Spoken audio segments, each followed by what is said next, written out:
अहमदाबाद विमान दुर्घटनेतील एअर इंडियाचा क्रू मेंबर दीपक पाठक याचा पार्थिव 8 दिवसांनंतर त्यांच्या बदलापुरातील राहत्या घरी येणार आहे।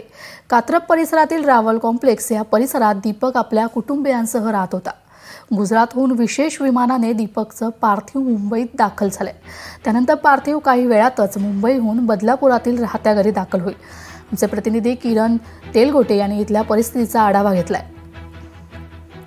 विमान दुर्घटनेमध्ये बदलापूरमधील रहिवासी असलेला दीपक पाठक याचा दुर्दैवी मृत्यू झाला होता आणि त्यानंतर संपूर्ण बदलापूर शहरावरती शोककळा जी आहे ती पसरली होती। आज 8 दिवसानंतर त्याचा जो मृतदेह आहे तो कुटुंबियांच्या ताब्यात दिला जाणार आहे आणि याचा जो मृत्यू आहे अत्यंत दुर्दैवी असा मृत्यू झाला होता। क्रू मेंबर म्हणून एअर इंडियामध्ये तो काम करत होता आणि त्यामुळे कुटुंबियावरती जी शोककळा आहे ती पसरली होती आणि आज त्याचं पार्थिव जे आहे या रॉयल कॉम्प्लेक्स जिथं तो राहत होता त्या ठिकाणी त्याचं पार्थिव जे आहे ते आणलं जाणार आहे आणि ते त्यासाठी संबंध कुटुंब असतील, त्याचबरोबर नातेवाईक असतील, त्याचबरोबर शहरातील काही इतर जे पदाधिकारी जे आहेत ते देखील या पार्थिवाचा शेवटचा जो निरोप आहे, दर्शन आहे त्या घेण्यासाठी इथं जे नागरिक आहेत ते जमलेले आहेत।